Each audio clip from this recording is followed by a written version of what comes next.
Hello and welcome to Carbitrage Podcast, episode 88. I am Eric Berger, joined as always by my co-host Ryan Sinitsky. Hello, sir. Hello there. How are you doing this fine Saturday? I am doing fantastic. Fabulous. I am as well. So we've got an auto show going on right now in Geneva, and for whatever reason, that seems like it's drawing up automotive news for us here. Yeah, there's not really much talk about the auto show happening in Minneapolis right now either. Yeah. Which is the thing. That just started today. It did just start today. It's true. I have a collection of black leather gloves for when I see the Ford Broncos. Is there actually going to be a Bronco at this year's TC Auto Show? I certainly hope so. I mean, it's kind of like a horseshit auto show, so it very well could not. But I really hope they do, because I really want to throw black leather gloves into the backs of, Broncos. I mean, you've really thought this out a lot more than I have, but Yes. That's totally fair. I guess beer, since, I mean, it's a thing we do. I'm drinking a Northeast once again, starting the day early, so. You could assume that I'm drinking beer. Yeah, I assume you're here. You might be joining us live via satellite. I'm not entirely sure. We got the Great Wall of Asus here. At any rate, I've got my MacBook Pro back. It's got the new battery installed in it. I am so thrilled to have a machine that I can not only monitor the stream chat, because we've had a couple issues with that, but also edit and look at what's coming next without going to the kind of tragic keyboard we use for our stream machine. So yeah, that keyboard is not fun to look at or use. Yeah, it's been spilled on, so it works even less well than a brand new one of the same variant. Even better. Yeah, and when you say better, I of course assume you mean worse. Worse in every way, actually. Okay, cool. I mean, I just wanted to read between the lines and make sure that I wasn't misconstruing that. So, why don't you start us off? Yes, I will. Sorry, I was just playing some Civilization while you were opening up. Again. Oh, you are here. Yeah. Hello. Hi. First time I've seen you today. So, For the love of speaking of said auto show happening in Geneva right now. Yeah. It looks like we got a look at that new Hispano Suiza. I think both of them, right? And the new Bugatti, in addition to some other cars that I didn't even know about, but I'm more excited about, actually. The Hispano Suiza was based off the Duminette Xenia, which was, like, arguably the best-looking pre-war car ever. I got a link to from Hemmings there. And this one's just about the actual Duminette Xenia, not the production car, but I don't know what a Duminette Xenia is, but it sounds like the guy that was supposed to go into space with Yuri Gagarin and got sick ahead of the launch. Yeah, it's it's not that. But what's actually cool about the new Hispano Suiza is it's a production version of the powertrain and chassis that they're using for their Formula E race team. Oh, very nice. Yeah, so it's really cool. I like that trickle-down technology thing with Formula E. There are a couple of manufacturers doing that now. Well, I think it's kind of cool because they gave it a Formula E drivetrain, but they gave it like a postmodern, like retro 30s styling to it. It definitely does not look like the original Duminette Xenia at all, but it's quite cool looking. Is there... Oh, you do have a link to that. Let me pop it up here. That's a link to the original Hispano Suiza, so people can actually see it. I'm going to bring up a picture of the new Hispano Suiza Carmen. Okay. If you want to dump it in the links, I can certainly put it on the TV. So here's OG. Oh, I want to swing back while you're pulling that up. Remember when we looked at that totaled clean title Prius? Yes. We left it on the screen long enough where it became the thumbnail for the YouTube video. I thought you guys would be happy about that. I'm very happy about that. All right, I'm dropping the link right now onto the notes. That's from Google. I'll just give you several images. I don't trust any of these sites. It looks They're weird. probably going to be mad at us for having ad blockers on. It looks very weird. I don't know how I feel about it. Oh, interesting. Yeah, I mean, like, you can. I'm going to click through and hope for the best. You can totally see the resemblance of the original Duminette Xenia. But I like the ass end. The rear end looks like a Tatra. The rear end's my favorite. Does it part. have an air-cooled V8 overhead No, cam? but it's got an air-cooled. It's got an air-cooled electric motor in it, which is kind of like a V8. Is it actually air-cooled? Most modern EV motors are liquid-cooled. Oh, are they? Yep. Well, then it's probably liquid-cooled then. Oh. But anyway, now it has a sad. The good thing about this is they got rid of that horribly awkward, like, like penis sticking out of a zipper stork. hood Oh ornament. yeah, I remember looking at that Thank in the God front grill. that's not there. Yeah, now they put a Chrysler 200 eBay grill on the front. Yeah, exactly. Yep. I think that's what that is. But that looks very. I mean, What's it it's- built on? That A-pillar looks really familiar. Yeah, I know, right? That can't be something that they just made, right? It's got to be based on something. I don't think it's based. I don't think this is the one that's based off the R8. R8. I mean, the front end looks like an R8. Yeah, but yeah, the A-pillar Well, doesn't look like R8. That's the whole thing. The whole issue here is there's two Hispano Suizas right now, Right. and I can't tell which one this is. Well, It's a Hispano I really Suiza like Carmen. that. Man, that back end is really quite juicy. I do like that they use the storks in the taillights. Now, my only issue is that they're both going the same direction. Like, wouldn't it look better if they were both pointing in or both pointing away? They're not pointing the same direction. Yeah, they are. They're both pointing. Oh, yeah, they are. Oh, No, they. no, Oh, they're they are. facing out. Okay, yeah, they are facing out. Okay. I guess. I don't know. I'm not sure. I guess I'm not sure about that Stark. Then it's a cool idea. I like it. But yeah, it's 1,000 brake horsepower. That's pretty cool. Is it? It's electric? Yeah, like that's what it Huh. would be. So I mean, that's got to be. Wow, big motors on each axle. it's their. That's more than like the ludicrous Model S and X cars. Yeah. It's their. It's based off their race car. Off the Formula E car that they're Also- making. Can we just draw attention to the fact that you are covering an electric vehicle this week and I am not? I know, right? Well, Something is wrong. I need to find a pre-war car. that's what I'm also talking about. Is it's based off a pre-war car. Yeah, but it's very modern. I love the wheels on it. I think those wheels are really cool. Yeah, I don't know how I feel about the juice or whatever front wheels. I And like that Chrysler 200 grill. that Chrysler 200 grill needs to go. I love that they put the ridiculous giant Hispano Suiza logo on it. Yeah, I mean, I really like the headlights. All that kind of stuff's good. But yeah, those front wheels, I don't know how I feel about that. It's not perfect, but I mean, like, it's cool. I like it that it's a thing. You know, if I had millions of dollars to spend on a car, I probably would not buy this, but I want somebody to. Like, I'd probably buy an actual Hispano Suiza and a Countach, and then Would a you litany- Natra buy a Tatra? that's funny. Oh. And like a litany of old Japanese cars, of course. But Very funny, for the record. yeah, but it's gonna be like they're saying it's to be somewhere in the ballpark of like $1 million. So the going rate for That a doesn't look hypercar. worth $1 million. Yeah. If I had $1 Maybe- million, I'd be rich. If I had $1 million, I would probably buy this car and take the car to some coach builder and get rid of that front end. Because everything for the A-pillar looks terrible. But It's everything just behind it's fine. The front fender doesn't look like it fits. No, it doesn't. Well, Yeah, the back end is very pretty. the back end they got right, and the front end looks like they just gaffed it on a Gumpert Apollo. Grafted. Yeah, grafted on a Gumpert Apollo. It does look a lot like a slightly more grown-up Gumpert Apollo. However, what we can move on to is Bugatti. They have their car, which, while this one you can see the resemblance of a Dubbinette Xenia, the Bugatti La Voiture Noire. Voiture. Yeah, whatever. This one looks absolutely nothing like a Bugatti Atlantic, and it's just. Atlantique. It is clearly just a Chiron with a different front end. Thanks, Bugatti. Yeah, he really Thank got you my for- hopes up. You were just you wanted like a Persang Bugatti with like modern. Yes, Yeah, that's exactly I know. what I wanted. I know wanted what you a wanted. W16 Persang Atlantique. Like, they have the ability to do it. They know there's a company that makes this. So, Yeah, but you can't always get what you wanted. that's fine. I'm gonna drop a picture of the Bugatti as well. That's their final link. Anonymous Koala just put a document in my document. All right, let me see what I can do here. Yeah, from the rear end, that's the one angle that car looks good from. Now I'm gonna show you the car from the front, and you're gonna hate it. You're gonna hate me too.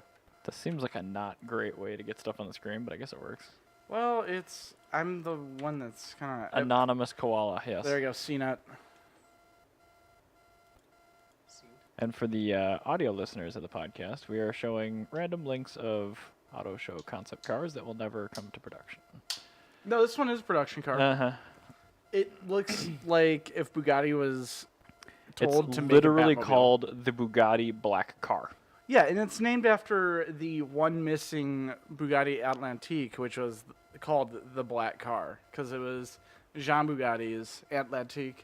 It has gone missing. It'd be, if that car's ever found, they're saying that it would be around 140. Missing. It probably Yeah. got gassed like Hammond. Yeah, but if that car does ever turn up, they're saying it'll be worth around $144 million. Well, it's supposed to be a one-off, isn't it? No, the original, the actual one that Jean Bugatti had. Oh, Yeah, thinking the of one Jean that this Valjean. one's based off of. From Les Miserables. But yeah, so this car, that one is probably the biggest letdown. I mean, For you, anyway. I think as far as like all of the modern Bugattis go, it's definitely the best looking one. Yeah, but well, it's yeah. like really like It that's doesn't your take much competition. to beat out a Veyron and a Chiron with Yeah. looks. Two terrible looking cars. I wouldn't call them terrible, but they're definitely they wrap around their technology. It's definitely form follows function on that car. Yeah. So I like that they tried to wrap a little bit of an old style, whatever around it, but I don't know how successful they were. Well, with my that thing is car. this company, the way they're hyping up and everything, and the thing is like they have an unlimited budget. They could build whatever they want, and that's what they really like. That's all you could do. What they should have done is just build a new Phaeton. Yeah, I would honestly say like a W16 Phaeton Bugatti. Bam. Like stupid long front end, make it like narrow in the rear and everything, or not narrow narrow in the front, and just like put the engine up there. Yeah, it'd be perfect. Like, Agreed. Like just a big stupid Phaeton with a Bugatti logo would be great. Well, yeah, actually, that would be really good. Yeah, okay. So Bugatti, just build a Phaeton. Yeah, just build a Phaeton. You already are owned by Volkswagen. Especially if you make the driver's compartment separate airspace from the passenger compartment and make it open so it Yeah. cannot be shielded from the elements. Yes, We need to that's bring exactly back, it. and then just like load it with autopilot. Exactly. And we should also mention, when we say Phaeton, we mean the body style, not the shitty Volkswagen. Oh, I was talking about the shitty Volkswagen. Oh, well, which what I you, actually enjoy. What you actually described was also the body style of a Phaeton. Because the Phaeton is... No, I know. Once I figured out what you were talking about, I went along with it, but Oh, yeah, I originally thought you were talking about the Volkswagen Phaeton, and then... yeah, And okay. then you said that, I'm like, that's a way better idea than the Volkswagen Phaeton, because that car was actually objectively terrible. But Right. but I think if if Bugatti took something like a Volkswagen Phaeton, made it into an actual Phaeton body style, and then had all the tech that a Phaeton had, but like modernized it and made it not built to a budget, you'd have a good car. Yeah, okay, that's fair. So anyway, let's move on. All right, back to let me talk America. about, well, it's still a German mark. Well, actually, no, we're going from French to German, and then the German's actually from America. Anyway, That's why they've got kidney cancer. hold on, let me scroll down a little bit. That's much better. There we go. I can't see the front now. Anyway, so we've talked about BMW's Spartanburg plant and how they are the biggest producer of American cars, right? Yes. Yeah, so they're also the largest employer of U.S. auto workers, and now they are the single biggest U.S.-made auto exporter. I am so excited for when Donald Trump turns into a baby, and like again, he inevitably will, and he makes an auto tariff, and all these people lose their jobs, and he just like everybody that voted for him gets shot in the foot. I mean, that's pretty much what's going to happen. I mean, all the factory closings from the domestic makers, they're having this kind of issue. But I mean, if BMW closed or reduced production on the Spartanburg plant, we would have big problems. Yeah, that's huge. Yeah, I mean, that's I don't exactly know the number of how many people they employ. I'm sure it's in this story from Jalopnik, but oh man, that's hard to look at. 11,000 people yeah, work in Spartanburg. Yeah, and that's crazy. 356,000 vehicles. That's that they one made. facility. Yeah, that's massive. That's ridiculous. I think it's like 1 million square feet. So okay. That Imagine facility, the sewer pipes in that building. Lunchtime poops of 11,000 folks. you know, Elko Motor Speedway, a town Sure Elko do. is in, that facility hires 4 times more people than the population of that city that the racetrack's in. I believe that. Elko is not a big town. No, but I mean, like, that facility would be a quarter the size of a suburb.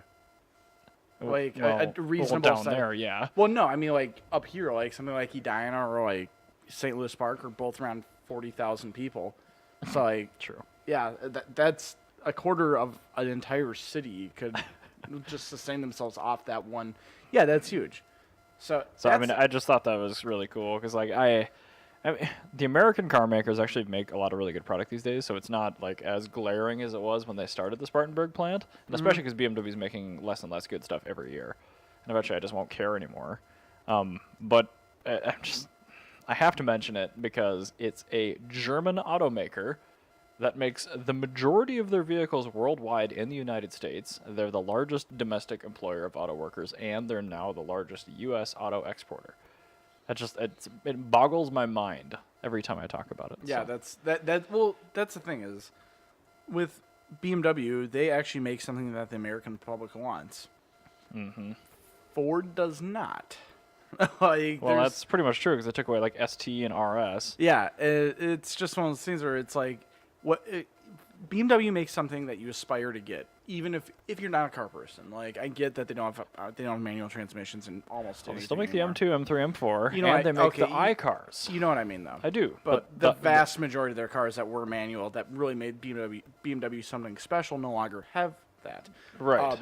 But at the end of the day, you still have the name, you still have the build quality, you still have the inline six, you still have like the majority of stuff that makes BMW a BMW. We have the new BMW Supra, so that's good. So that's the thing is BMW actually makes something that you aspire towards, whereas if you have a Ford Escape, nobody is aspiring to get a Lincoln Aviator or whatever. You can aspire to a truck Ford is. Aspire, but not to a Ford Escape. Yeah, like there's nothing in the Ford product lineup like to aspire towards. Like Mustang GT. Well, they still make the GT350. Yeah, so whiz bang, woo. That's like, a great car. It's a great car, but it's like at that point, it's all they have is a sports car. That's really good. Well, yeah. If you want something other than that, it's just. Do they still make the Flex? Yeah, I don't know. Flex is good. I like the Flex. You can get that with an EcoBoost.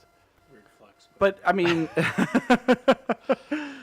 well, no. The issue with Ford though is more that it's kind of a one-trick pony. Like you have the Mustang, cool. You have sports car. All right. Well, what if you live in the city and you're driving a Ford Fiesta and you want to aspire to have something better, but don't want to get anything necessarily larger? You have the Fiesta. You used to have the Fiesta ST. Now you don't. But like with BMW, that's the brand where it's, you have something small and it's, I want to aspire towards a car. You get the 1 Series or something. Right. So you actually have an aspirational small vehicle. And that's what the issue is that Ford and GM and Chrysler, Chrysler to a lesser extent, they don't really have that. So right. That's kind of what the issue is with the Americans, and that it begins to make sense really quickly why the Germans are the number one. It's super weird that better product sells better. It's really weird, isn't it? That's I'm funny. Trying to wrap my brain around this, but it's really tough for me because I'm a little slow. It's funny that the Toyota Camry plant has been producing Toyota Camrys in the same plant for like 30 years, and meanwhile, the normal Illinois plant has closed down and reopened like 4 times to make cars for like 2 years. Yeah. It seems like there might not be quite as much consistency with the domestic automakers. Now, speaking of European cars, again, there's one thing I want to run back to. I want to go back to the Geneva Motor Show because there was a very cool car that I saw just in passing, and I think it looks actually really rad. It's called. What happened to the back of the fender? It's called the Ginetta Akula, and it looks like somebody rocket bunnied an Alfa Romeo 4C or 8C. It kind of does, yeah. It kind of does. But this is the thing with it. It's a street legal kind of like supercar track car. It can go 200 miles an hour. It's got like a 600 horsepower or something, like 6-liter V8. It's probably an LS2 with a Chinese supercharger on it, or a turbocharger. Its name Akula is Russian for shark, so that's probably Akula Matata. I think that car looks really rad. Like as far as cars with ridiculous front ends, It looks like it has a lot of aero. Yeah, I imagine it does. What is that billet thing they're showing? That's the engine block? Yes. Oh, geez. That does look like an LS2. Yeah, it does. But, so Ginetta, if you don't remember. It's a 6.2. I thought it is a 6.2. Oh, wait. Oh, there's optional 6.2. Standards? Okay, standard 6-liter. And the engine, the body's made entirely of carbon fiber, which is 2,500 pounds Wow. for that with a V8. That thing's awesome. But if you are familiar with the name Ginetta, if you don't remember them, in Grand Turismo 4, you used to have that first endurance race series that you could do. And that's like the quickie way to get like a shitload of money in the game. Is you put the game into B spec so it races for you. Right, yeah. And then you go to school and you do like the 36 laps around the Nürburgring. Yep. And then you just get a Ginetta G4. You do all the engine upgrades and you beat literally everyone. And that's what the that's why I always loved Ginetta. I thought they were really cool. But this kind of falls in that same kind of, design language where it's super powerful engine and a tiny body. The original Ginettas weren't super powerful, but I mean, it's still inline 6 and like a 1,500 pound body. Right. But now we got a giant V8. It's just awesome. Similar And formula, just with newer technology. what I also really like about this, well, all these other cars are like, they're millions of dollars and stuff. This one's only 371,000. Only? Wow. Well, relatively speaking. Wow. But I mean, to Wow. be, Wow. but to be fair, I would, if I had $300,000 to spend on a car, this one very likely would be my number one pick. Okay, not for me, but I mean, it looks cool. I think it's awesome. I love that. It's good, but I it's should say, not $320,000. As far as a brand new car goes, yeah, because there's even not still. much in the world that I like. Is this right a now. manual? Yes.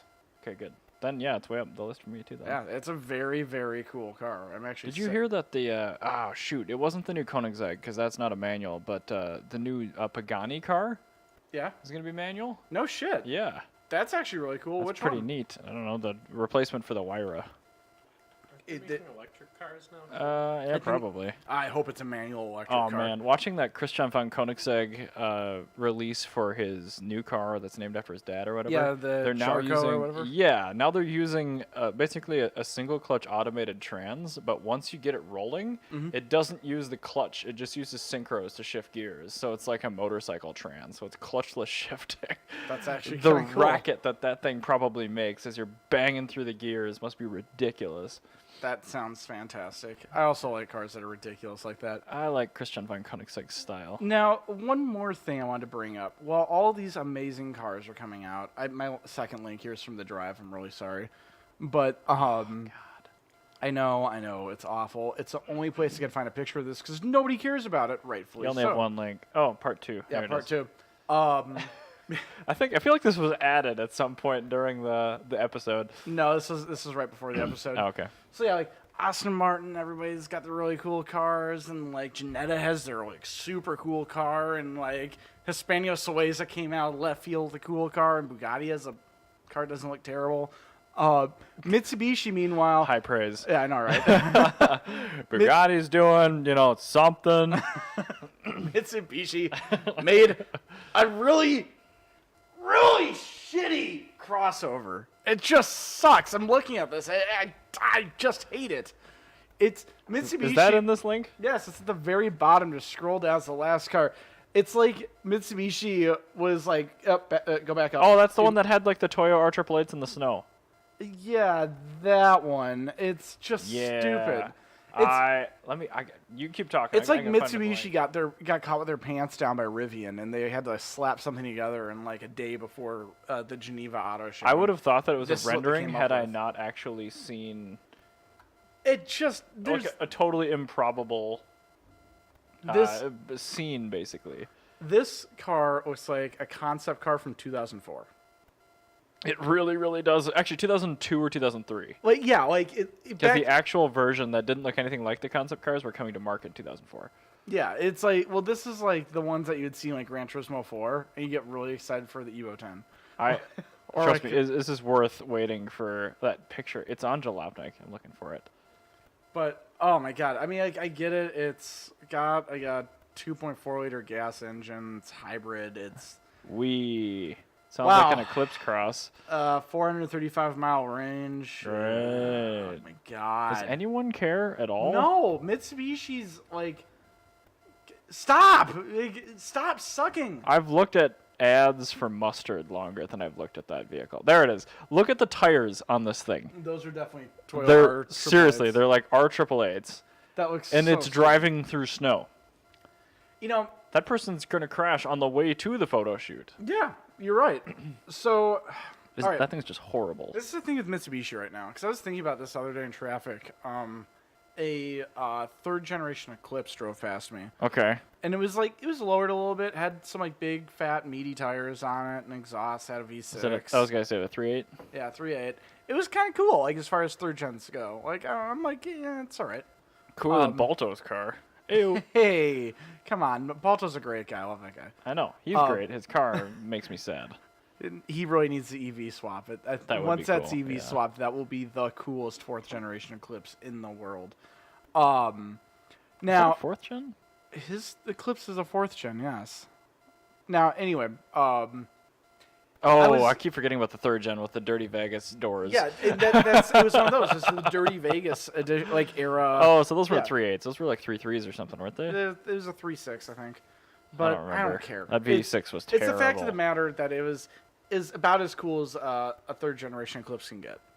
Okay, And I was sure. kind of thinking about that. Is the Eclipse really? Do you remember the Oldsmobile 88s? Yeah, of course I do.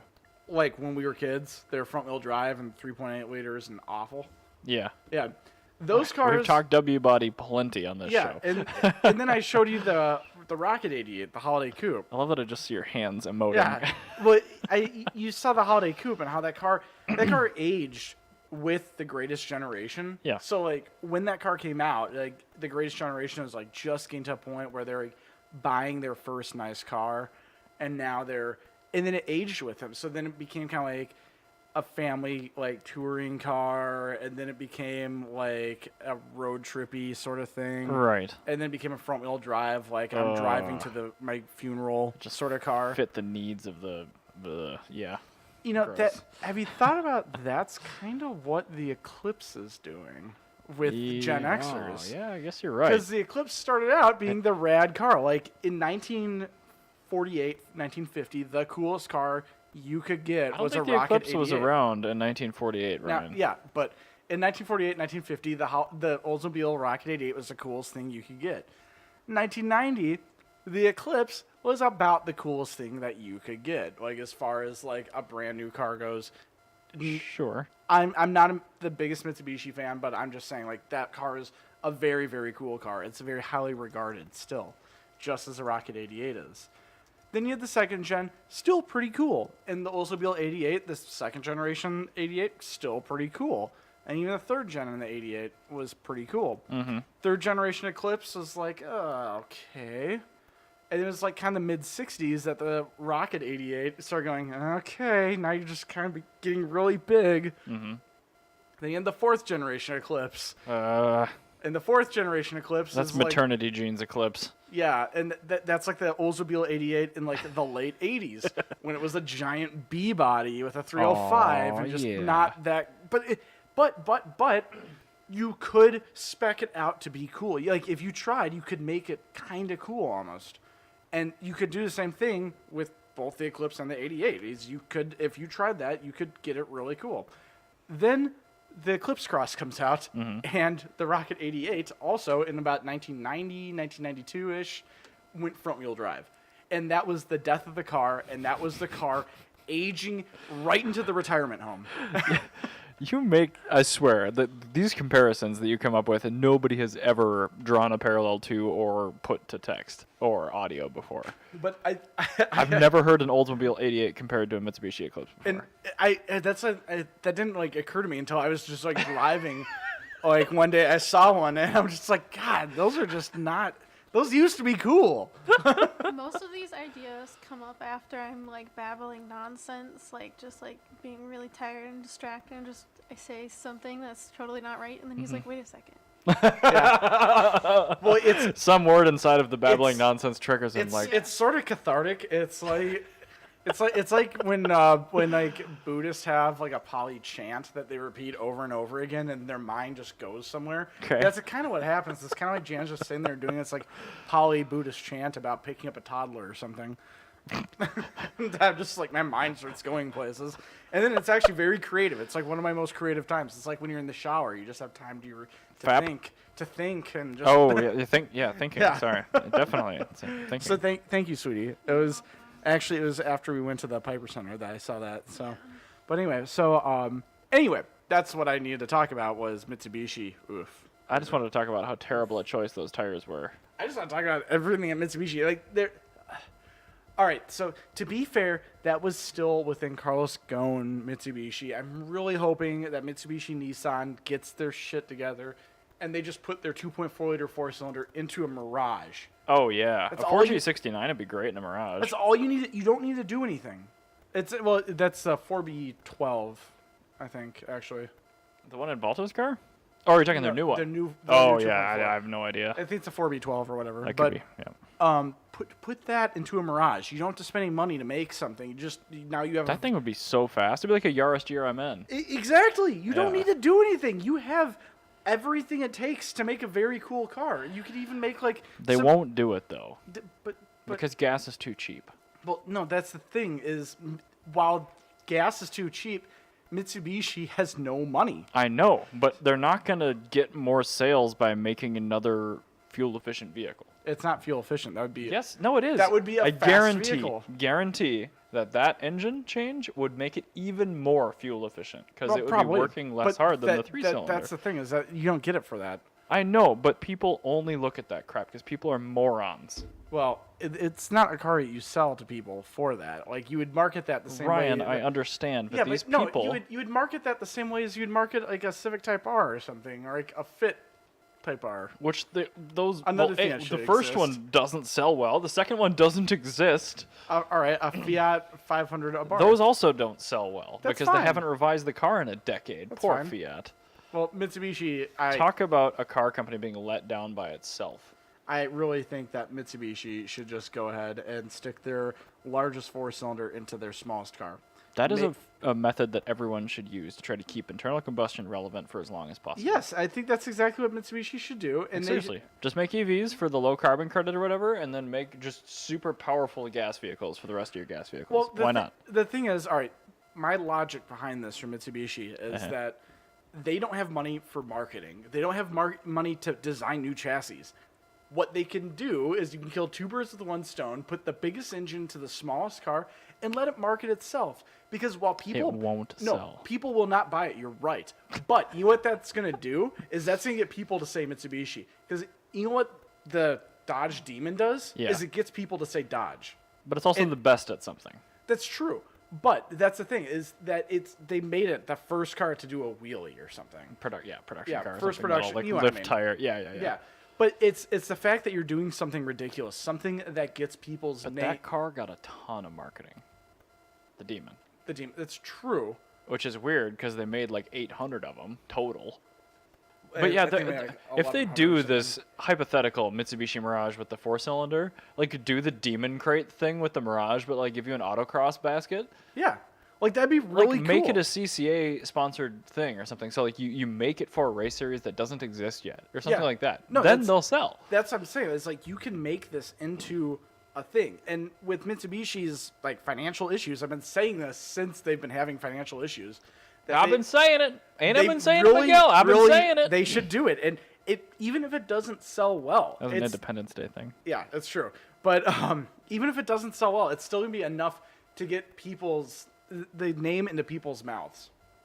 And that's exactly what you need to do right now. Because people Mitsubishi in They should- my mouth. They should just call it a bar of soap. well, because people Soap bar. Nobody talks about Mitsubishi. You I need know. people to talk about them. We do. We talk about how much we hate the Eclipse Cross. Yeah, but nobody else talks about them. Like they are just what on about their the death Outlander throes. PHEV? It's one of those things. If you get people to talk, it's just gonna help because then people are gonna start looking into things. Anyway, let's talk about Patreon. Yes, I pulled a Patreon topic that I actually do. We've sort of touched on the most. I mean, car topics only stretch a certain breadth, so we've definitely touched on part of this before, but we're coming back to it because we have a constantly evolving, Bob Ross landscape of the car world. Yes. So we're coming back to insufferable owner stereotypes. Yeah, let's do it. as they pertain to not just make, not just model, not just type of vehicle, not even just car. But let's touch on a couple that we've touched on before. I want to start with Harley Davidson cruiser motorcycles, anything with a V-twin, basically, or like I guess you could even group in a Goldwing. But are you talking about the like early Gen Xer, late baby boomer I'm type? talking late boomer, yeah, like the ones that bought a ton of these things, early Gen Doctors Xers. that Some of them are buying them, but like badass doctors that listen to With Bob that- Seger seriously, and go who- to Sturgis. who Yeah. bought them if they're not current? Who buys them if they're current? And then like don't. just like stereotype them, basically. That's what No, I'm that's what I'm saying. It's gonna be like a late baby boomer, early Gen Xer that's Yeah. listening to Bob Seger while his wife is like complaining to a manager or I something. feel like anybody that Should we talk fapped to Vietnam bought Should one of we these. talk about my sister? She doesn't own a Harley Davidson, but she named her son Harley after a Harley no. Davidson and spelt it wrong. We shouldn't Well, talk about no, her, no, but that is. no, no, I'm one glad you second, brought one- it one up second. because that's terrible. No, now, there's one slight issue is that was named after your grandmother's motorcycle, Which was a Honda. which was a Honda. Yeah. Oh man, Yeah. So that swing and a miss. it was a CB750. That is a super cool bike. yeah. How and could you mess that up? It's a cafe racer. they sold it? I hate I people wanted so it. They much. sold it. Anywho, but I feel like that encompasses the stereotype. Yeah, idiots Yeah. that Yeah. don't do any research. I think that one story it sums up. Remember who Harley 9 months ago when we are. pulled up the story about like Harley trying to release some new, more youthful-looking models, Yeah. hoping that will help, and we're like, that ain't gonna change anything. Yeah, that's not your issue. Guess what? It isn't working. Yeah, That company is in its death throes. You have a very cancerous brand right now. You need to not do that. But okay, what about like the Victory V-Rod or whatever the crap they are? Like even the ones that are owned by like Suzuki, but they've got their American-faced brands that have God. V-twins. Like, are they a different demographic than the yeah, Harley yeah, riders? they are. Yes. So what makes them different? Like what takes you out of the trailer park in Big Lake Well, so and brings you into the suburbs of the Maple Grove? The difference is like somebody that buys a Victory is more like, my mental picture is like the San Francisco type, like kind of upscale liberal guy, still wants to be cool, wears like bootcut jeans and like a leather blazer or like a suede blazer, and like he works at some sort of like app developer store. But he developer store. No, not store. You know what I mean? Like an app developer, like studio. That's what I meant to say. But No, I do get what you're saying. Yeah. 'Cause I love how the rant is just like, you know that thing, yeah, he's just like that group car for the poor. You mean a He's- bus? Yeah. he's trying so hard to be relevant and badass, and meanwhile he puts his bike into overdrive so he can listen to Trample by Turtles on his like iPod wireless headphones. Billion-watt eBay sound You mean system. the AirPods? Yeah, the AirPods. Oh, yeah, those man. ones. I wish AirPods sucked.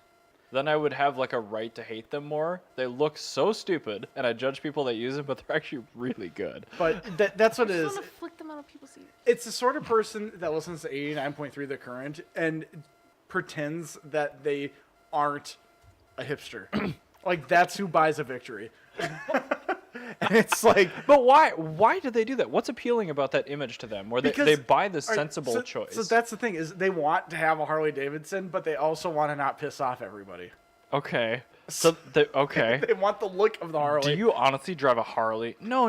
It's no. a Victory. No, they want all the aesthetic of a Harley. They want to be like Hiroyoshi Honda. They Fix thought- yeah, they want a Harley and they want to make it This right. engine's broken. Yeah, this isn't right. I want to fix it. It's something like that. Okay, fine. What about not even just crotch rockets. Let's do like the stereotypical ones. Let's do a Booza or a Gixxer or something like that. Oh, Or like even like a CBR. Hayabusa? Yeah. Dude, you know it's a black guy that lives in a bad neighborhood and has a Rough Riders patch taken at the back of his leather vest. Every part on it is financed with PayPal credit. Like that's just what it is. And or maybe It's true. occasionally I will say you do PayPal credit. Occasionally you do see a Hayabusa that's actually like built and kind of cool, where you have like the extended swing arm and stuff. But the owner, All these you're talking about. the owner extended swing still arms. is gonna be a douchebag, and he's either gonna listen to DMX or he's gonna listen to like Nickelback. And Yeah, there's no hedge funders buying these things. Inevitably, the person who owns a Hayabusa is likely going to be somebody that either has a prior for dogfighting or currently goes out and does dogfighting. It's just No, that's a Gixxer owner. No, because the Gixxer owner is... Well, they wear their pants down to half mast on their ass. They lowered their bike with leather lowering straps. Yes. They don't wear a helmet because they're squids. No, they put the helmet on the side. Yeah, oh, you're right. There is always a helmet on a Gixxer, but it's never in use. Never in use, yeah. They're wearing shorts, and they listen to Blink-182. All right, well, we covered Gixxers. God, I got a bad taste in my mouth. What about, okay, so Gixxer owners, they got to have another vehicle, right? One that's enclosed? Yeah. What do they drive? Oh, they drive a lifted truck. Exactly. Exactly. But the question is, what lifted truck? There's different kinds. Yeah, these people drive The person 7.3 and 6.0 Power Strokes. they're gonna, not even that. A Gixxer owner is gonna have a Triton V10 F250 with California lean. You're right. They can't afford a diesel. Yeah, it's gonna have the California lean where they lifted the front more than the rear. Oh, that's Texas, man. I thought it was called the California lean. I don't know, but it's really popular in Texas. Yeah, it's called the California lean. And then they're gonna have like 24 by 10-inch wheels with rubber band off-road tires, and they have lights in the wheel well showing off their wrapped around the brake their, drums. like their Rancho lift kit that they got from AutoZone. Nah, I think Rancho is a O'Reilly. Oh, is it? Yeah, that I think one. it's an O'Reilly exclusive. Yeah, the Rancho lift kit. What about, okay, so we've covered Gixxer owners buy the gas-powered version of the popular diesel trucks. Who owns actual diesel lifted pickups? Actual diesel lifted pickups, my mental picture is Kyle Nelson from MA Performance's brother, Matt Nelson, who has got a Cummins. Does like he a wear an 35 Alpine Star flat bill? I think he does, but he's actually a really cool guy because he's got like a Cummins 3500 it a manual? dually manual. Oh, yeah. Lowered, and he drifts it like going out of the map parking lot and stuff, and That's kind of cool. like actually builds cool shit. Like Slammed that, heavy-duty pickups I have less of an issue with than lifted ones. and that's the thing is like the people that usually own the diesel ones, for the most part, like a lot of them are gonna be like cooler people, but then at the same time, you also have the guy that's got like a 2007 Duramax With like, Alcoas on it. Yeah, and the Team Realtree vinyl wrap. It just No. You're just thinking like- of Mossy Oak. yeah, Mossy Oak. That's what I was thinking of. Yeah. And just like Okay. that kind of douchebag also exists. Who but is- there's two. There's it's a dichotomy. There's you have a split. They're two different people. Okay, between a Duramax, Chevy or GMC, a Power Stroke Ford, and a Cummins Ram, who's the best owner demographic? I'm pretty sure it's I'm Duramax. gonna say actually no. I'd say the Cummins. I like the engine powertrain thing more, but like I don't know. I mean, I know a couple of cool people that own Cummins Rams, but I like, know more cool people that own Cummins than I do that own Duramax. I don't know if I have a problem with anybody I know that owns a Duramax. Actually, I don't really have a problem with any diesel pickup owner. Yeah, but anyway, that's enough of lifted pickups. Screw those things. What about on the other end of the spectrum? Let's talk about Real quick, yeah. why is it that everyone that drives a Camaro is currently going through a midlife crisis? Because they have whiskey plates. We're getting to that. Don't worry. Okay. We're getting to that. I'm gonna So, let's talk about the other end of the spectrum. PHEVs, plug-in hybrid electric vehicles, Like or the even Prius? just regular mild hybrids. Yeah, well, Prius is a mild hybrid. oh, yeah, it's sure. it's the entitled liberal know-it-all douchebag. Aging hippie liberal douche. No, not even hippie. He's just entitled liberal douchebag. Okay. Well, Gen Xer. He's gonna be like around 40 or so, and just the He biggest, or she. Yeah, and he's gonna be the biggest prick in the world. And when he brings in, Are they wearing Teva sandals when he brings it in, or Birkenstocks? when he brings it in to get service, and he hears a technician in the back room like swear because they like smash your hand with a hammer or something. Yeah. He's gonna complain to the manager about it. Yeah, that one. And emphasis on For he because Prius? it's gonna be a guy that's gonna do that. or just a plug-in hybrid. And that it says Prius here on the notes. So I said Yeah, Prius. but mild or plug-in hybrid. Okay. I'll change it Because so it's less like confusing. with the Prius, like all the Prius owners I know nowadays are like people around my age who don't really Well, they're know. hand-me-down cars because their parents that bought them tried to trade them in. They're worth nothing. Those- and they bought a battery That electric. guy I just described. Yeah, he bought a Yeah. Leaf now. Yeah, now He's he has in a a Leaf. Yeah. Yeah, because like they don't know anything about cars, and they're like, They're like, it's fuel I heard efficient. good things. Whatever. Like They this are is- reliable. But yeah, you're right. Now it's just like college or just out of college girls, Yeah. basically, that Oh, drive Priuses. Oh, there's Everyone I know. another one here. People that get inordinately mad when you mention that you like cars. That's another one. People that are offended by the... I've had that happen several times where people have just gotten, like, they shut down the conversation when I said that I like cars. And they're like, I do not want to talk to you, you fucking Nazi. Actually, I'm Jewish. Yeah. I hope that's how you respond. Okay, fine. Well, are we grouping all Jana, mild and plug-in well, owners I into think, the Prius I think owner? Jana has more to add to that. Well, just the Prius is all I can think of is because like, I mean, it's either people who bought them new because they're like, oh, this is gonna be the future, and then they just haven't gotten a new car. Well, aspects of it are the future, but yeah, but you know, like back in the day, it was like, right. holy Like, shit. well, I bought it in 05 and it still runs, so I'm just going to keep chooching. Yeah, they're like, whatever, might as well, you know, make up for the terrible detrimental environmental impacts my Of battery the battery, had. yeah, the nickel metal hydride batteries. Yeah, or like people my age that are just buying their first car, being like, They are pretty cheap now, so I guess I get that. Yeah. And people do like the city fuel economy. And in states like California, you get those HOV stickers. So like, oh, free carpool, whatever. Yeah.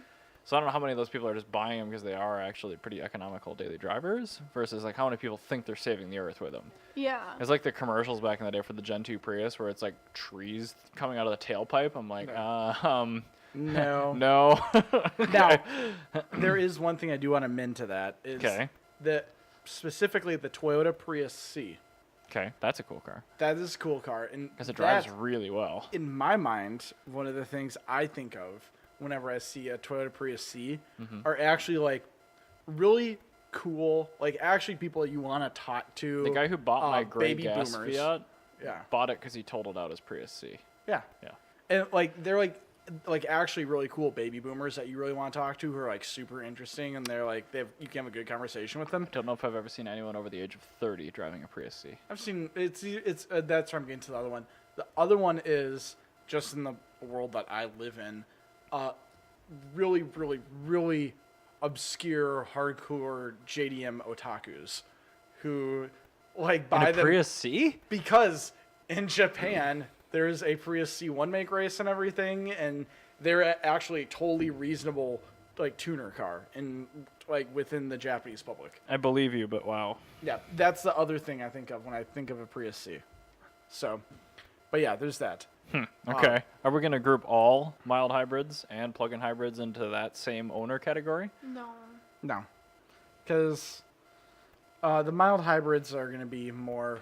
I think all mild hybrid owners are in that same pool. Because the Yeah. people that bought not the first-gen Insight, because that was a manual, actually, enthusiast car. Yeah, that's a cool. But car. like second-gen Insight, like Honda Civic Hybrid, all the same people. yeah, Also the same people that own them now. They're the people with the hand-me-downs. that just. Or just like, yeah. I just never got a new car. I think Jan did a But really good what job about- describing that. Yeah. plug-in hybrid owners. Things like Oh, the dude, they're peop- Outlander PHEV, They're the people, Chevy Volt. They're people that really want a Tesla Model S, so they can't afford it because their BMW sold for $12,000. But there's that. What about like the commitment issue though of like, oh, I don't want a full electric car. Yeah. That's what I mean. Like, it's the worst kind of person. How wishy-washy can you be? Do you want an electric car or do you not want an electric It person- car? only makes sense for like in England where you or those countries Where you there's have to issues have- with no gasoline engines beyond a certain point in the city Yeah, limits. And Yeah. so that's where it makes sense, but in America it just does not make I mean, I any kind of get their sense. argument. Like, if, in the case of like the first-gen Volt, you get like a 20-mile electric range. Like, honestly, if it's nice out and you live 6 miles from work,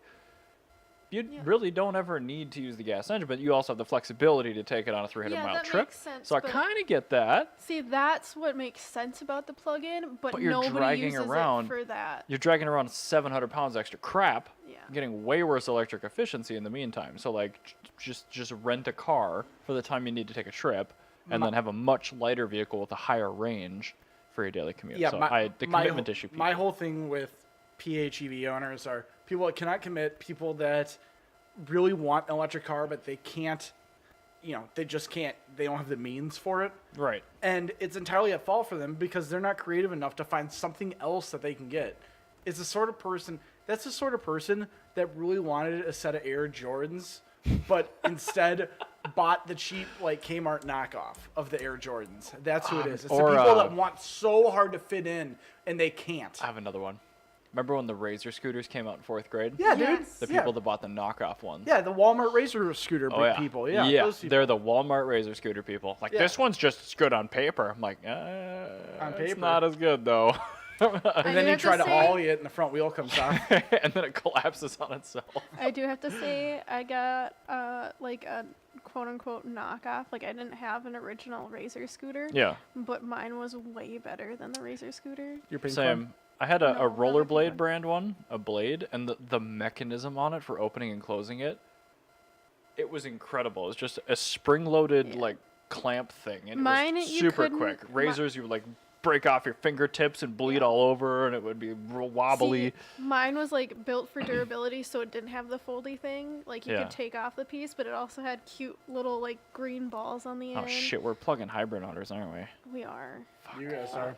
I had a real Razor scooter. It was awesome. So it still is. Ryan owns an EV. Yeah, I still take my Razor scooter around proving grounds when I'm drunk. Well, at least I've got my, what's the brand of that electric one I bought? Go Go The Tracks. bird. Yeah, your Go I'm Tracks. excited. I'm excited when the snow eventually melts here, maybe someday.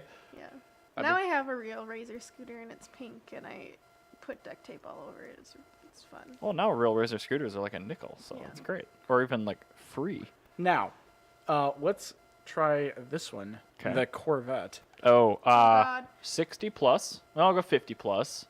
96% take rate, so they're living in a retirement home, and they're trying to relive the 1970s. I'm a- Dads with jorts, And sneakers, Walmart sneakers, some New Balances visors. and white socks. White, half shin socks. That's so gross. Now, I'm going to actually expand this past that particular Fanny stereotype. pack. Okay. It is going to be people that have the means to buy something that they want. They want a quote-unquote cool car, and they don't know what they're doing. Okay. Right there. That is it. All right. It is the actually successful car salesman. The person who just, became a mid-level manager. Mm-hmm. And they're like, oh man, God, I can afford a $60,000 car. I want the coolest car I can get. I'm getting a Corvette. People are gonna like it. And then you get it, and everyone's like, I don't care. And then they get mad. And then it kind of. So what? It's a Corvette. And then the people don't like that they have a automatic lower trim level Corvette for $60,000. Also, it's only nothing special. nice car you'll ever see in a small town in America. Yes, that's Actually, true. that and a Camaro. Yeah, But seriously, that's the pinnacle of what you can ever achieve in life if you live outside of the Xserb Is a Corvette. layer. Yeah, as a Corvette. Which, honestly, modern Corvettes actually really good cars, especially performance per dollar.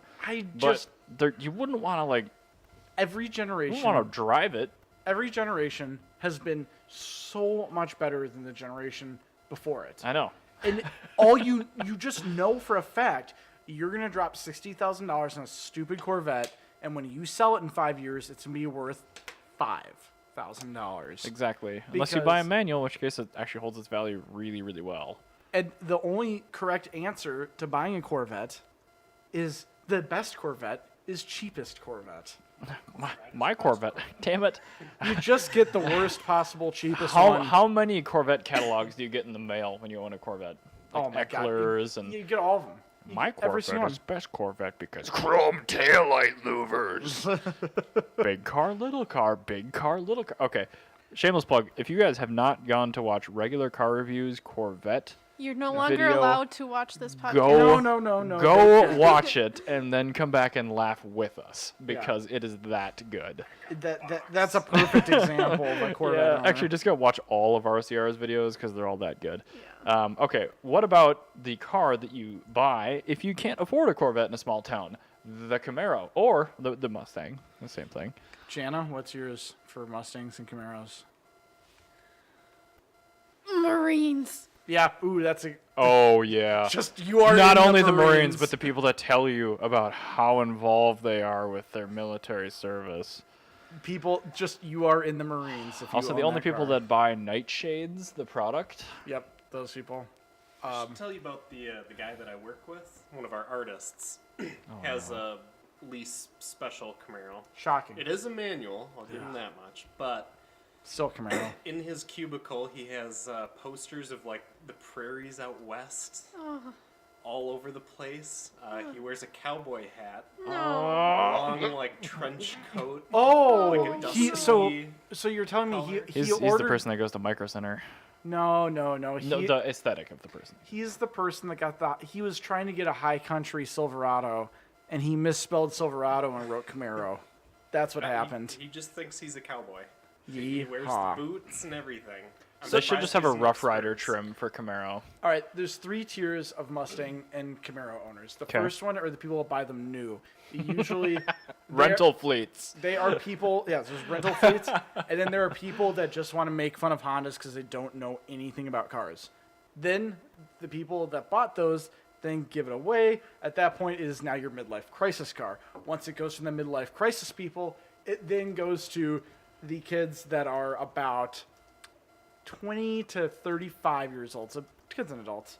They're 20 to 35 years old, particularly Mustangs that like drag racing, put turbo on it, and send it out to the racetrack and actually make it cool. So it takes the car about 25 years to get to any cool level, just like most muscle cars. That's fair. That's what the Mustang Camaro crowd is. Do the I'm gonna put 'em both V6 and together. 4-cylinder cars ever become cool?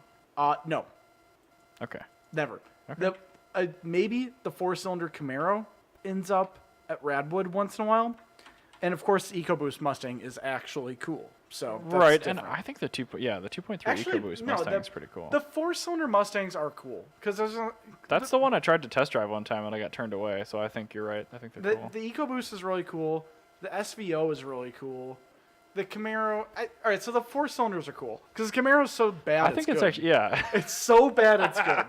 Whereas like the V6 Camaro and the V6 Mustangs are owned by drug dealers. Like that's who owns them. Oh, and Julie's boyfriend. Okay, his dad. His bought dad. that His new, dad bought it new and gave it to him. And Yeah. it's still not technically his. They just share it. Well, I Yeah. guess now He does a not fit the family stereotype. of 3 shares this single Mustang Ugh. because his Village his bicycle. mom's Buick got totaled. So No way. to be fair, he does not fit the stereotype. So I'm a. Well, there are always exceptions to the I wanted to rule. make the point to leave him out of it. There are people with V6 Mustangs that track them and are very successful. Yes, it's true. But yeah, no, there's especially with like Mustangs, since like, you know, everybody knows the name. I feel like there's a bunch of outliers there. You know, you just don't see them around at car shows. They're And I think just the Mustangs, enjoying the in vehicle. a weird spot, kind of coming back to what you were talking about cars that aged with their demographic. Yeah. Cars that came out in 65, people bought new Mustangs, but they're all dead now.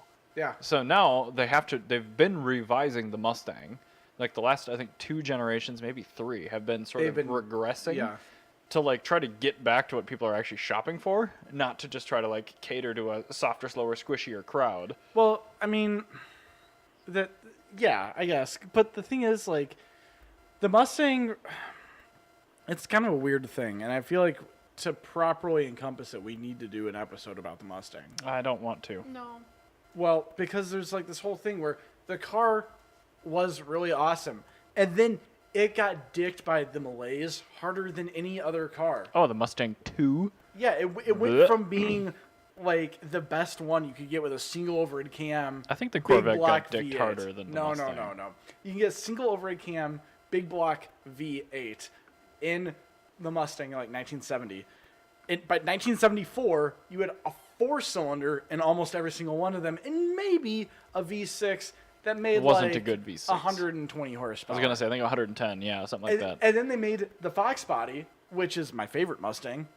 And they actually, the very first like 6 months was really cool because you had 140 horsepower V8, But then the second oil crisis happened, and they had to immediately pull that out and put in a 120 horsepower V8, which then made the turbocharged 4-cylinder faster than the big V8 hairy muscle car. As it should be. Yeah, but that's the thing. Boosty boys are good.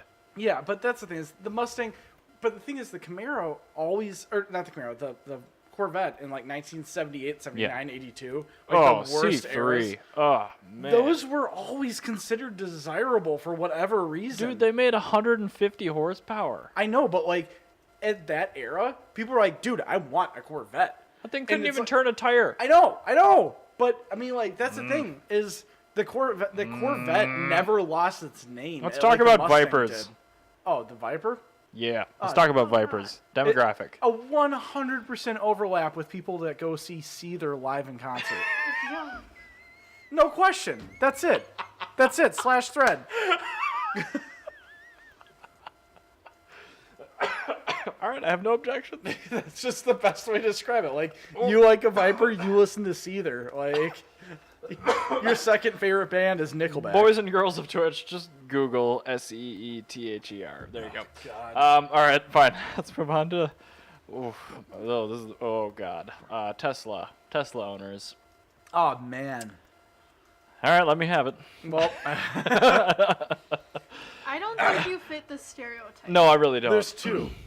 Okay. First, I'm going to name the first one. Rich Russian guys that buy P100Ds. Yep.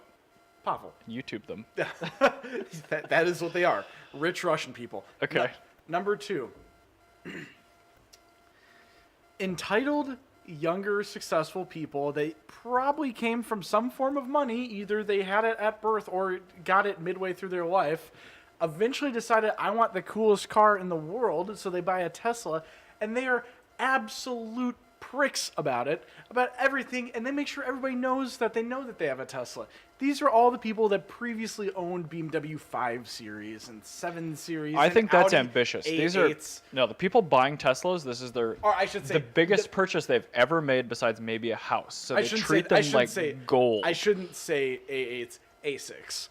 And I 5 don't know, Series. 'cause Used 5 A6s. 5 Series Maybe. A6s. These are people coming out of Leafs and Volts and shit, dude. These are people literally coming out of $20,000 cars, and they're buying stuff that's $50, $60, $70, $100,000. Yeah. And then pricks. there's And like they think my they're just uncle hot as shit. who just spends money, you know, and he just got a Tesla because he thought it was cool, you know. He likes to have the biggest, newest, coolest thing, you know. Right. So there's those people too. Oh, God. I'm sorry. I broke everything. But he was cool because at least he put his into a ditch. Yeah. Oh yeah. Upside down trying And to then flex on bought people. another one, even though he was threatened with arrest if he bought another one.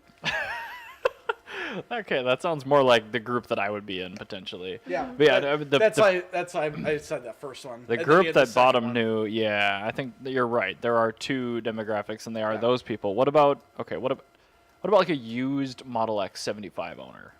I don't know. Like, I just buy it to open the Falcon doors and do that Trans-Siberian Orchestra Easter egg. I'm pretty sure Yes. that's all they bought it for. Yeah, I probably would. because, I mean, who else would want DeLorean doors? Like, they just, They don't fit well, and they're not very practical. no. But I they're know. cool as fuck. You know who it is?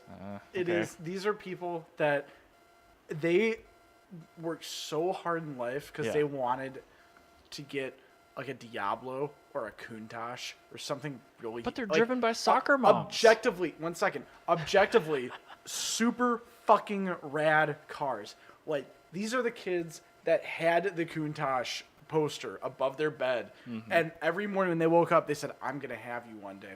And then right when they made enough money to get that car, they had a baby. And then bought a house. They had a baby, and they had a baby with that blonde-haired the girlfriend, the girlfriend's sister from Knocked Up.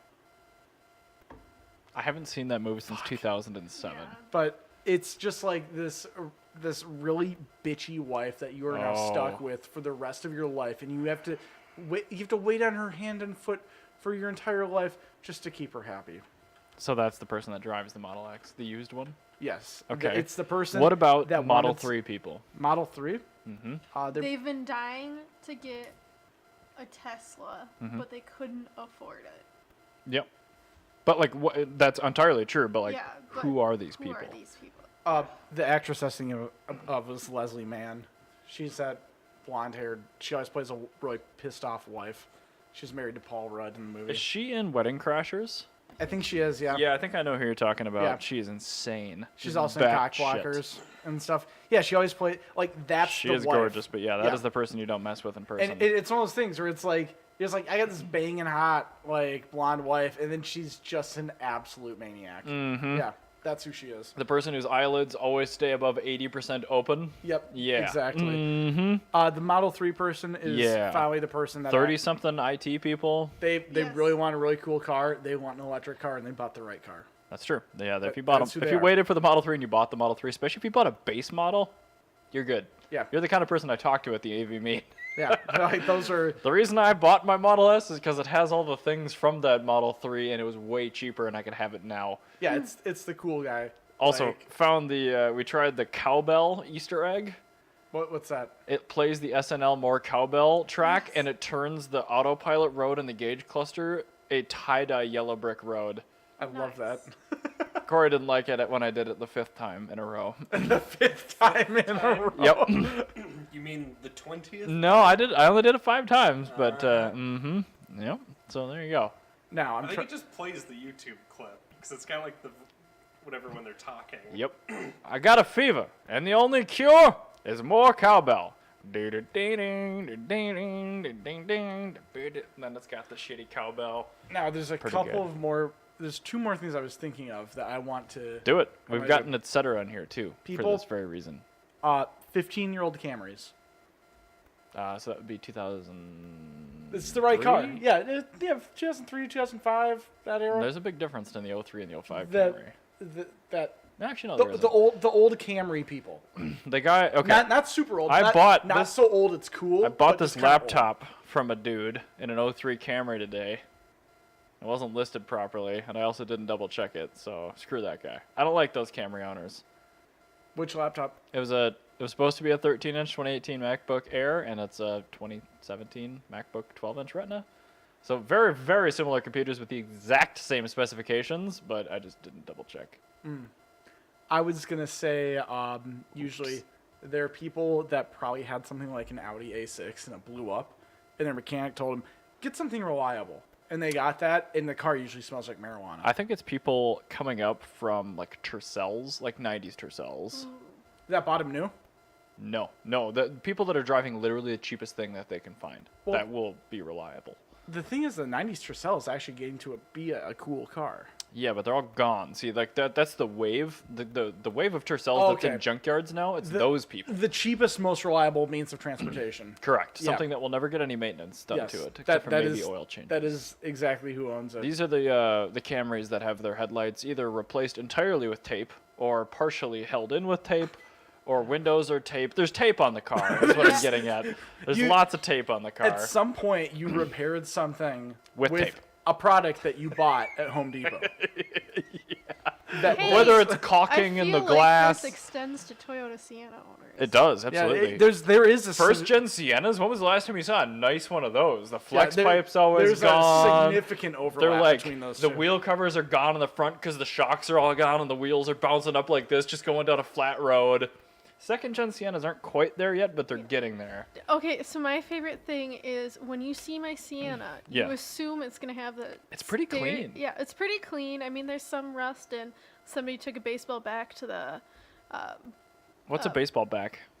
baseball bat to the Oh. back of my car.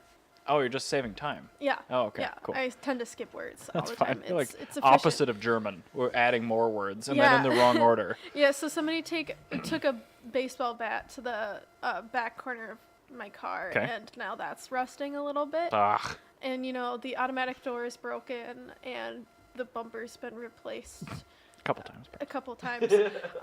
So like when you see it, you like assume it's gonna be the stereotypical like beat up Sienna driver, and then it's me, and people get very confused. Yeah, you don't look like a angsty, can I speak to your manager because I don't have enough money person. Yeah. Yeah. Exactly. People will follow me to my car. They go, "You drive this?" And I was like, I feel like the stickers are quite representative of me. I think so. but yes, it's my car. Now, Yeah. I've got one last quick one that I want to do. Okay.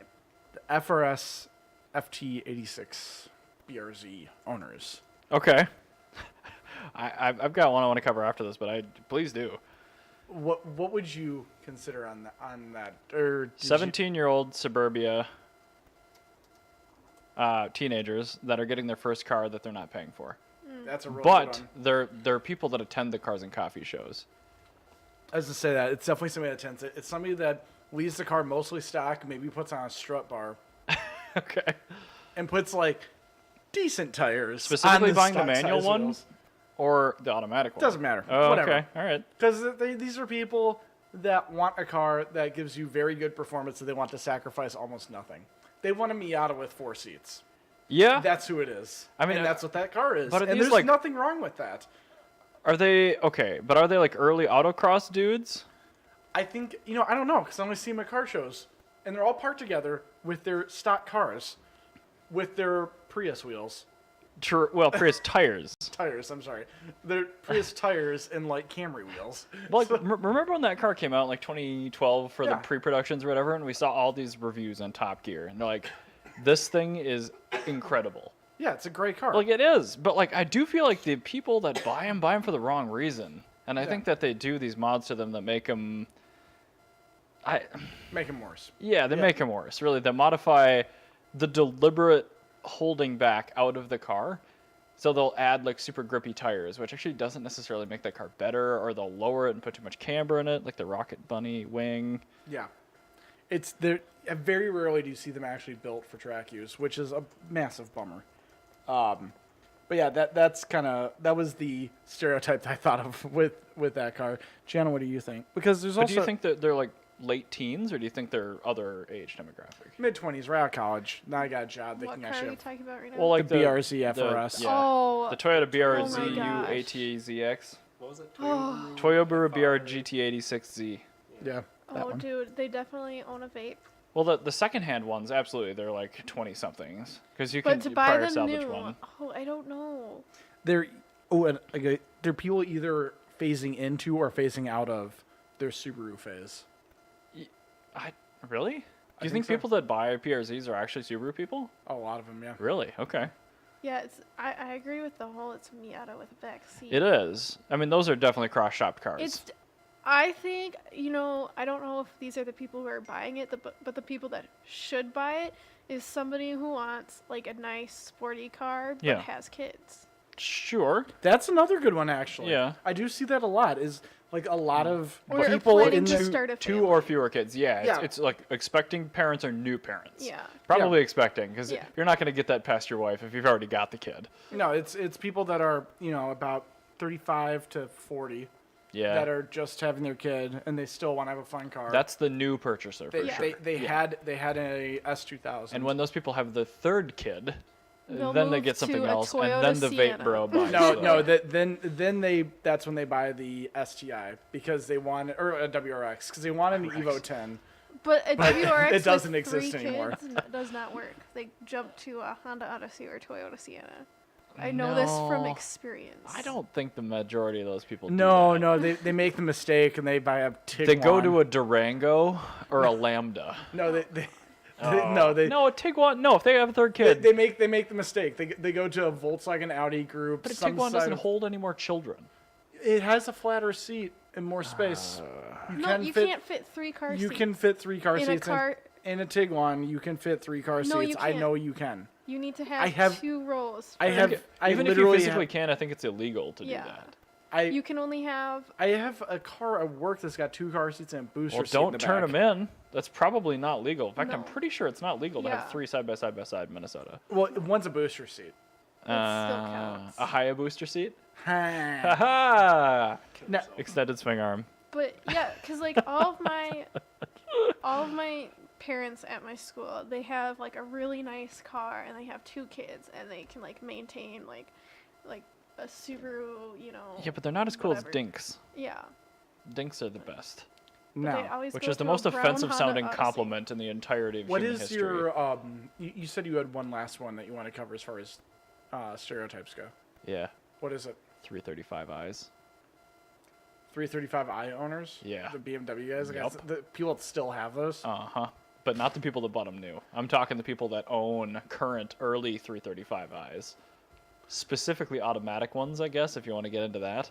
Fat white guy with a conceal and carry permit voted for Donald Trump. I don't see it a lot of fat, but I see like rural Wisconsin. I see That's what I flat bill. mean. I see vape. Ex-Subaru owners when the head gaskets went. Yeah. And they're like, oh, what should I buy with the insurance money from this comprehensive plan? I mean specifically the ones that were like the people that bring a gun to a car show just to flex their Second Amendment right. People that carry around ARs just because it skirts on the legality end of the spectrum. Yeah, exactly. Yeah. Like people like that. I think you're right. And they complain when they get caught speeding. Like those people. Yeah. Now, Jana, who do you think of? I don't. Are you Corey, what you're about out on you? this one? I was just thinking of the guy that did the Polar Run. Oh, Anthony. Yeah. Oh, yeah. Well, okay, that's a perfect fit for Ryan's description. Then. Yeah, I basically described Anthony Costers to a T. Oh, okay. All right.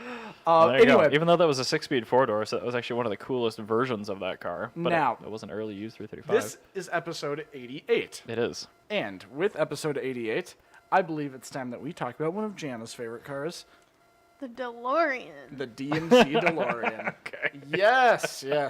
So this car. Are we talking about the owner demographic? Yeah, let's do that. Okay. Yeah, Burger, why don't you talk about the owner demographic real quick, what you think of? Because, here, I'll start out. Old scientific white dudes. Here, one second. Okay. People, like, the person that owns a DeLorean is either the biggest douchebag at Radwood or the coolest guy at Radwood. There's no in between. You are at either end of the spectrum. There's nobody that's kind of all right that owns a DeLorean while at Radwood. Anyway. I think it's just you, but older. Yeah. Yeah. Exactly. That's the Yeah, demographic. pretty much. But I mean, there's people that own like the repro movie cars. Sometimes they're really terrible people. Oh, yeah. I feel like the crappier the DeLorean, like if you find like a really clapped out auto one that like barely runs, that's gonna be the best owner to talk to. Here, I'm gonna do a shout out to one of my favorite DeLorean owners, and he saw me like freak out over his car, and he was like, "Go for it, sit in it." And while I was sitting in it, he told me everything about the car, and I was just sitting there like, "How did you get this?" It's much one of those things information?" we were talking about. Everyone with a car just sits there and wants to tell you about their car, and Yeah. DeLorean people are at the top of that scale. But like, he didn't even talk about like the car in general, Mm-hmm. like unless we asked. He just told us like facts that he knew we would want to know about the DeLorean. Well, that's cool if it's curated. Yeah. So, now, Here, I gotta go on my Instagram. about the DeLorean, I just want to kind of go over some of the history He of has it. lots of cats too, so. you Oh, yeah. should Oh, follow the guy him on with Instagram. the Irish DeLorean? Yeah. Yeah, that one. That guy's really cool. All right, so this car was the brainchild of John Z. DeLorean. Z stands for Zach, but it's also just a really dope name. John Z. DeLorean. They're made 81 through 83, and this car is like totally swept up in like a story of like the IRA and terrorism and cocaine and tax evasion. This car has a hell of a how it came to be story. and Holy like Bob Lutz shit. was involved and just a bunch of cool stuff. Holy shit. That yeah. DeLorean needs an entire episode. Yeah, it does. It does. It's just since it was episode 88, I really wanted to go over it. Just like kind of a quickie sort of thing. So it used a Peugeot, Renault, Volvo V6 engine, 130 horsepower, which is a reasonable amount of power. It's 2,700 pounds. Okay, cool. Fits right in with like a 280Z. It is surprisingly light for being made out of Yeah. stainless steel. It fits in with a 280ZX or like a Supra of Bit the of a same era. porker. Yeah, a bit of a porker. Yep.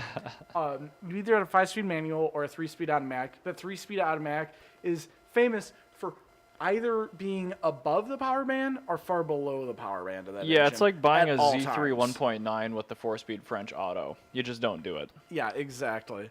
So originally he wanted to build the factory in Puerto Rico, but then the government of North Ireland gave him like $100 million to put the factory there. Yep.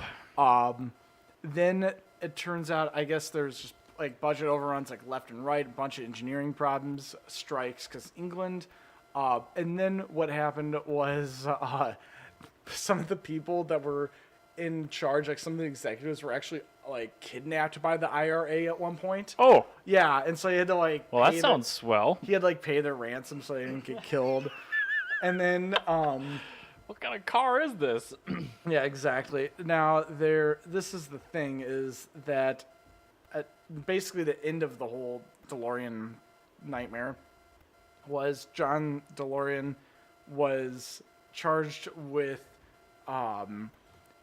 laundering money for drug trafficking in October of 1982, which that's what sunk him, and they couldn't keep going after that. But it's kind of a bummer, just because It's a real ouchie, bro. yeah, it was like things were finally getting to like work themselves out, right when that happened. So it just like totally ruined it. But what's cool about it is the cars actually have begun to have a resurgence. There is a modern DeLorean which uses new old stock parts. And, Yeah, there's a company in Texas that's been doing it since 2004. yeah, and They so, bought all of the old original stock, actually. yeah, all of their old original stock, and I think that they actually make new They do. parts too. Yeah. Yep. Yeah, I they don't- do. I don't know a whole lot about them. They will make you a brand new DeLorean. Yes. Yeah, if they don't have the new NOS parts, they will make you one with their repops, which are perfect replicas. And there were also Way more reliable. 2 gold-plated DeLoreans. Ah, jeez. What about the, who was that rapper that did one in, like, white with bad headlights and stuff last year? Macklemore. This No. was 2 years ago. No. Mm-mm. Oh, It was that Will guy. Smith? No. Will I am? Yeah. Yep. Oh. Yeah. I Am Motors. That's what it was. Yeah, he just, like, painted a DeLorean white, put a really nasty front end on it, and then put it on wheels. Oh, yeah. I'll bring it up on the stream. Why not? But anyway, so in 1980, for Christmas, Amex and DeLorean American Express, they were going to try and sell 100 24-karat gold-plated DeLoreans for Oh, $85,000 a That piece. actually sounds like a Oh, pretty no. fair deal. 2 of them sold. So here's the I Am Motors. Is that really based off a DeLorean? Yeah. That bumper looks awful. Yeah, that car looks really terrible. So Wait, that it is a says West DeLorean. Coast? West Coast Customs. Oh, They built it for Will I Am. So there you go. of course West Coast Customs does that. I like how they changed their logo to like try and be more modern, but nobody likes West Coast Customs. Like, they've ruined their brand. Pimp my ride, yo. Exactly.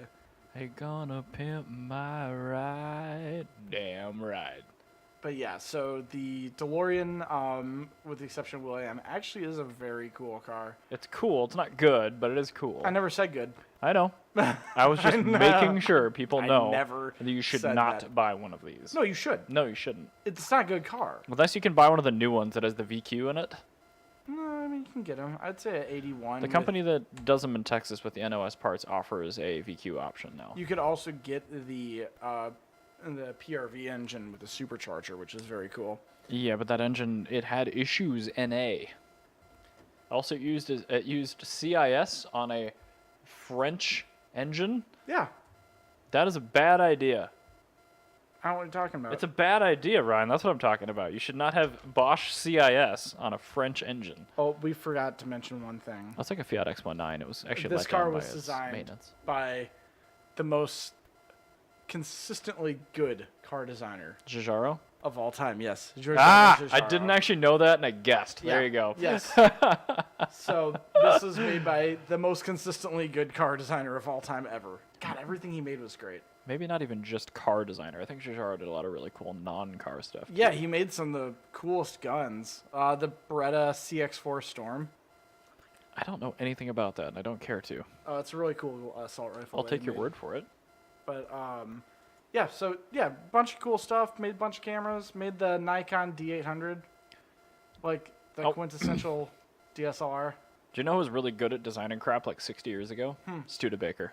Yes, they were the Starliner with the wraparound rear window. There's so I much want cool one. stuff, I'm man. waiting for that A to swivel, center nose headlight, just a bunch of cool stuff. But if you're done with that, Yes. I want to talk about interesting engineering, which I brought back this week. Thank you. Just, we don't was do it actually unless we thi- actually something to talk about. Yes. Well, we want it to be interesting, not just. And I'm bringing this back interesting. because a listener of ours, Ryan, a different Ryan, my coworker, has, I think, a 51 Studebaker, which has been his project car. I Cool. guess, daily driver. That's a great he's project. got great taste in cars for a long, long time. But we were in the Tesla talking about the hill hold feature, and he's like, my Studebaker has a hill hold. I'm like, what? I'm like, yeah, there's a mechanical ball valve in the rear brake line where if you're on a decline, or I guess an incline, it will lock the rear brakes when you're on a hill. That's really cool. So if you take your foot off the brake, you can work the really terrible, I'm sure, clutch and the low-power engine from 1951. And I brought up a picture of it, which I'll put on the stream here. And it's a physical device that is bolted to the frame rail and it intercepts. And so this is looking down at the frame rail from like up top, right? Yes, Okay. that is correct. Yep. So the lever number 1, the tip of that arrow going forward, is the brake pedal. That's the brake where it pedal. comes into the master cylinder. So it's and built, then number it's built 5 is the in. actual hill holder itself. So that's the ball Correct. valve. Mm-hmm. Oh, that's nifty. It's really, really cool, and it's designed, to release when you're using the brake. It's So- fascinating. He said his car still has it and it still works. Is it based off like angle or is it based yeah. off? So it uses so- gravity in a ball. Okay, so basically. I wasn't sure if it was like based off like weight distribution. Like once like a certain amount of weight goes over the rear end. No, but- I don't think so. So yeah, actually use like the actual gravity. Like that's really cool. Yeah, so it uses obviously just gravity for tilt. But yeah, it'll put a Doesn't this- that also happen when you're accelerating? no, because it requires you to have just used the brake. Oh, so you There's a press mechanical okay. linkage on it too. It's not. Oh, okay. It's not purely. Yeah, that would be a good point. But I mean, it's holding brake pressure. So I mean, yeah, going down the street, you're not pressing the brake while accelerating. Because if you did that, yeah, it probably would lock up your rear brakes. But yeah, I thought that was genius. I mean, that's 1951. That's You know what the really world was cool. like in 1951? There wasn't any technology. Yeah, there was. But anyway, No, there was no technology. It sucked. The best thing in the entire world was the EAB flathead. which is technology. That's pretty low tech, but there you go. Yeah, but it's still technology. It it's, is. It's the more first ever one-piece cast V8 engine block. So I guess which car was this used in? I don't know, Studebakers. Which Studebaker? So a I lot don't know. different. So I don't know anything what about year is this? 51 Studebakers. 1951 Studebaker. Yep. Oh, no. I just want to know what car it was from. Oh, that would be in a Starlight or a Champion. Radical. Yeah, I don't know what it is, but it's, Studebakers. So do you know what the Starlight looks like? I do. Yeah, with the wraparound. Oh, I Yes. love that. That's Yeah, so that cool must have been looking. an expensive piece of glass to produce. Yeah, they used 3 pieces, and each one was curved, and they Oh, were all jeez. very expensive. Yeah. And the reason they used 4 pieces was to make it so if a kid in the neighborhood knocked a baseball through it, Then you don't pull a Lotus Exige you for a work- clamshell where it totals the car if you ding it. Yeah, exactly. Where you don't go bankrupt if you break your back window. Genius. Genius. All right, well, awesome. That's actually very cool. How about we round up the show with some facts that we learned? You mean fun things we learned over the past week? Yes, fun facts that we've learned. Okay. I learned that Carbitrage is almost a year old. That's awesome. On the 22nd, we will have been doing this for 1 year. Oh, cool. I learned that it's actually I learned on International Women's Day. In Japan, there's this race car driver. Her name was Kori Okamoto. Sorry, I had to say the name in my head. And then out loud Yes. in that order. Not only was she a race car driver, but she was also an actor, and then went on to own a large business later on in life. I've heard of people switching careers 2 or 3 times in their life, but that is a weird path. Yes. Now, this is what she raced when she was racing. 2 AE86s, an AE92 Corolla 11, a SW20 MR2, and a T190 Carina. I know what one of those things is. You know what an AE86 is. No, 2 of those things, rather. You know what an MR2 is. I do. You know what the E90 generation Corolla looked like. No, I don't. Those were the early 90s Corollas when they're still boxy. So like ended in 91? Yeah, like late 80s, early 90s Yeah, Corollas. I do know what those They're are. front wheel drive. Yep. So the Corolla 11 of that generation had flip-up headlights. Okay. Yeah, it was yep. the Corolla, the front-wheel drive Corolla coupes. Didn't the FX15 have flip-ups? FX16? 16, no, whatever. No, it's the one that was sold alongside the FX16. Oh, weird. Okay. Yeah, but she raced those. As one does. Yes, as one does. She took her in 1989 while racing at AE86 in a hill climb event, a mostly stock AE86, mind you. She came in 12th, and every car in front of her was either a BMW M3 or a Ford Sierra Cosworth. That makes perfect sense. And because they dominated racing. There were another dozen behind her, like Cosworths and E30s. So she was keeping up to the best race cars ever. Yes. With this Corolla. Yeah, exactly. She also ran Paris-Dakar 3 times. Holy shit. And she was the first Japanese woman to complete any race of any sort in history through the desert. Oh. Yeah, so she's pretty legit, is what you're saying. yeah, she's really legit. She only quit racing because she had a cancer diagnosis when she was 31. Holy shit. But was it boob tumors or was it something else? It was let me see here.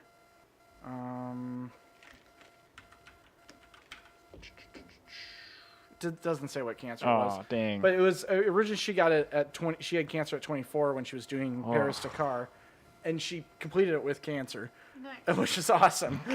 I don't have time for you right now, cancer. Hold on. Yeah, exactly. But it came back again when she was 31, and that's why she was like, all right, maybe I'll hang up my helmet for now.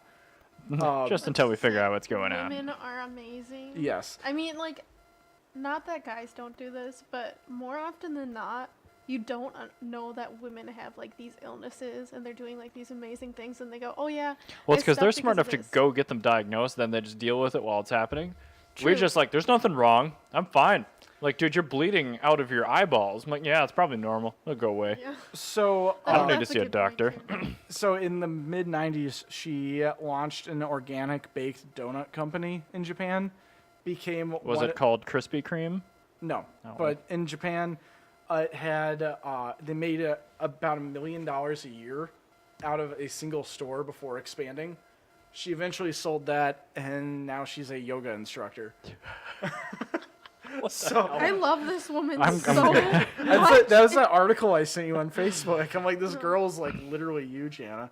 But Except Japanese. yeah, and on top of that, she's also very pretty too, like you, honey. Thank you. So yes, that's what I learned this Sneaking week. it in. That I was very excited about. Jana, that's her, by the way. I see. Yeah. What'd you learn, honey? What did I learned in environmental biology that we could save a lot of water if we just peed in the shower. Which everybody does anyway, except Yeah, for who Josh. doesn't I know- pee in the shower? I know. So, all right. You're bathed in cleaning and water. Just let the gravity do its thing. So when I was like probably 19 or 20 or so, me and Andrew Chase and our guy named Josh, who drove a Scion, were trying to we were thinking about getting a house together, and we were talking about it. And one night Josh brought up, well, I don't like people peeing in the shower. And we're all like, everybody on earth does that. What the hell is wrong with you? He goes, it's gross. That's where you clean yourself. It's like there's water flowing down. It's not getting soap. anywhere. And soap. It's literally self-cleaning. It is the best possible place Yeah. you could pee. That's It's way more That's what hygienic than peeing into a toilet. That's what exploded the entire problem. Like then We literally can't get a house now because you can't handle people peeing seriously in the shower. like nobody got the house. We gave up on that, and like I didn't move out of my parents' house for another 4 years after that because I just like did not want to deal with that. So Wow. fun fact. All right, Corey, what did you learn this week? I was supposed to learn something. Yeah. Do you want That's what I learned. Cool. He learned that he's supposed to learn one something. second? I'm gonna come up with a random fact. No, he learned that all the signs in Colorado are like 19 feet tall because it snows so much they have to be at like nipple height. is that a real thing? Yeah, it is. Seriously? There you go. All the road signs in Colorado are higher than normal. Because you're driving on like 9 feet of snow. Perfect. Well, I'm happy. I'm actually legitimately happy I learned that. That made my day. I'm so happy I don't live there now. Well, anyway, thank you very much for listening to Oh, we Carbitrage. should tell people we are not doing a midweek episode this week. We did a longer episode for you today because we are not doing a midweek episode. Can I add something? Sure. My sister got a new car. What did you get? She got a Kia Optima that's Okay. like this maroonish brown. It's really interesting. Has she been trapped inside of it yet? No, she hasn't. That's good. I'm impressed. Yeah, it's really nice. glad that It's a very people her are- car. It's a very just Blah. car. Blah. Yeah, her Kia Optima. Blah. But Okay. it's probably the best one you could get. I mean, it's the right trim level and everything. So you got some of the cloth interior, you got the heated seats and everything. So Very fun. Very Fast cool. heat. Yeah, She exactly. just brought it home yesterday, so I've not explored it, but I'll update you guys. And Fair enough. There we go. All right. Well, Shall you thank get the bagpipes? I Yes. shall get the bagpipes. Thank you for Fabulous. listening. All right. Bye. Catch you guys next week.